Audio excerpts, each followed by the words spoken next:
Dr. Cole, and a very good evening. At least people who are in the uh, subcontinent who are in India who are listening to this podcast. A very good evening to all of you. It's a very eclectic and a very intellectually stimulating panel. Uh, it's unfortunate that we're meeting and we're talking to each other in the aftermath of uh, you know a spate of very a very tragic couple of weeks. The last 10 days have been heartbreaking to say the least. We have lost precious members of our society. We have lost a very poor young man, a street vendor who was from Bihar, and from somebody who was very young when the 1989 Exodus, unfortunate Exodus happened. I have very vague memories of a syncretic Kashmir that we lived in. And I made this point earlier speaking on a panel that it is this generation, people of my generation, who realize the consequences, the social, cultural consequences of growing up in a Kashmir which is torn apart, which has been deprived of its diversity, which has been deprived of its intellectual richness and quotient, and which has been synthesized into this artificial existence bereft of Kashmiri Pandits. Uh, I believe uh, that what is happening now is a manifestation of the same violent, intolerant mindset that this generation has been reeling under for the last more than 3 decades. I do not believe that that mindset has ever changed. There are phases and times when the perpetrators of violence succeed, unfortunately, as we have seen last week, and there are phases and times when they do not succeed in their evil designs. However, there will be a time, and I am sure this is an ongoing process, when the operational lapses are being looked at, when the administrative response is being looked at. Could this have been prevented?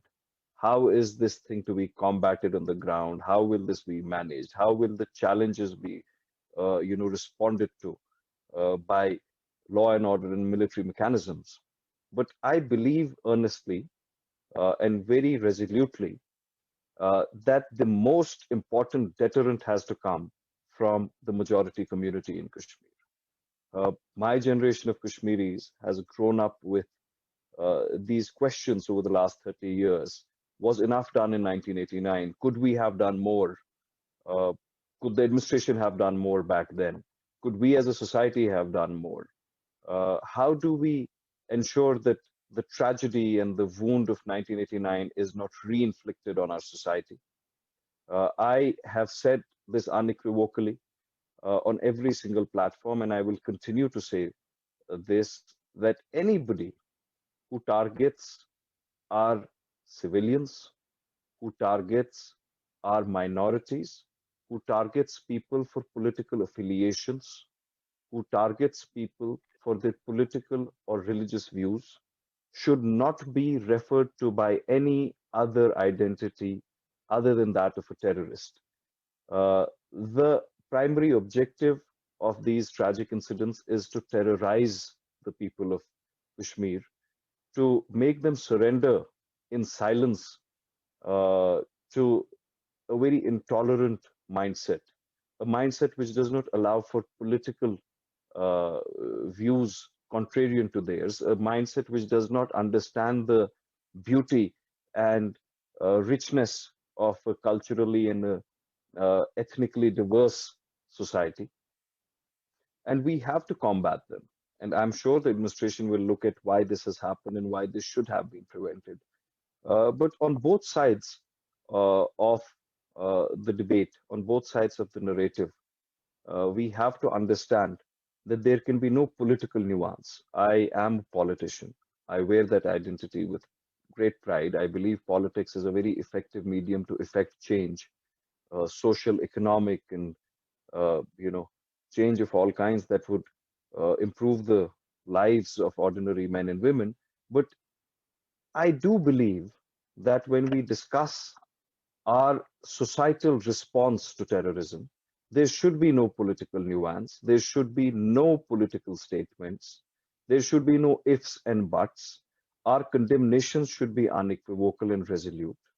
There is absolutely no requirement and there is no acceptability to, intermix our condemnations with political overtures. This has happened in Kashmir traditionally, that there have always been ifs and buts. As I said, when I think about 1989, I remember my neighbors, I remember my, classmates in Burnhall School, and I remember that one fine day they suddenly disappeared. They vanished in thin air. And it is this generation which will have to rise to the occasion.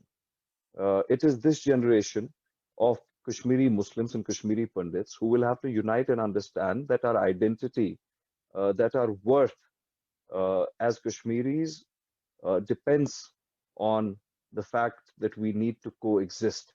And we need to coexist in an atmosphere where we, without any ambiguity, say that Kashmir belongs to a Kashmiri Muslim, a Kashmiri Pandit, a Kashmiri Bodh, and a Kashmiri Sikh in equal magnitude, with equal rights, with equal, roots of legacy and inheritance.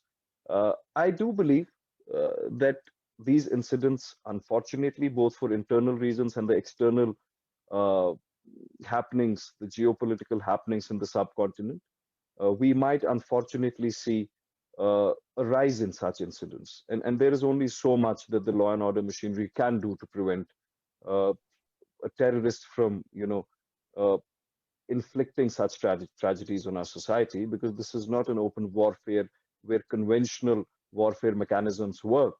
But I think now the time has come for the majority community, for the leaders, the political, social, and religious leaders of the majority community to stick their necks out and say, while we might disagree politically, while we might have contrarian views politically, on this issue, we're all unambiguously on a consensus that this terror has to be defeated, that anybody attacking an innocent civilian, be it Supinder Kaur, be it Makhan Lal Bindru, be it Deepak Chand, uh, they have to be called out as barbarians. And when we do that, let us forget about all other political statements. Uh, I do believe, and I want to say this as well, because Dr. Cole said that we should speak out from our hearts. I think we should continue to uphold our faith in each other. These are very trying and testing times. I think there are voices both in the Kashmiri Muslim community and the Kashmiri Pandit community who do tend to get distracted uh, from the actual goal of defeating these evil designs and ensuring that we emerge united as a people. I think it is time to encourage and facilitate voices of reason, Voices of reason. voices of moderation, and voices, well-meaning voices, which want a better future for both Kashmiri Muslims and Kashmiri Pandits and Kashmir as a whole. I think it is time for those voices to come out and to very strongly and unequivocally stand as a shield in front of uh, these perpetrators of terrors and our minority communities, be it Kashmiri Muslims or Kashmiri Sikhs. The onus does lie on us. The onus lies on the leadership, all sorts of leadership, social, religious, and political leadership. And I hope that we rise to the occasion. As the mayor of Srinagar, it is my earnest hope that we emerge as a stronger people. We emerge as a very strong voice, as a much stronger voice than we perhaps did in 1989. And we unequivocally tell the entire world that we are one people when it comes to the lives and the safety of our minority communities. We will stand united. We will thwart all those designs, and we will send out a very strong message. I sincerely hope that happens. I have also, decided that I'm going to go to Bhagalpur, Bihar, to meet the family of Mr. Deepak Chand, a very poor street vendor who was killed in Lal Bazaar in Srinagar. And that was a decision that came from my heart and my conscience. Here's this very poor man who's come to earn his livelihood thousands of miles away from his family, his four children. Uh, and what ideology, what possible political or religious cause could justify snuffing the life out of a poor street vendor as his body, lay still and lifeless on the road? So I want to go to Bihar and I want to meet his family. And collectively, on the behalf of the people of Srinagar, I want to fold my hands and apologize that he came to us as a guest and he worked in our society, he was a functional element of our society. And unfortunately, he lost his life to terror, and there is nothing we could do to stop it. And I hope that we can continue to build up a narrative and consensus where we make the social sanctity for murder non existent. And this sanctity comes from our silence, this sanctity comes from our ambiguity, this sanctity comes from our traditional politics. There should be no sanctity to violence, there should be no tolerance to violence, irregardless of what your political views are, what you espouse, and what you aspire for. Uh, Thank you. I think I should um, Thank let you.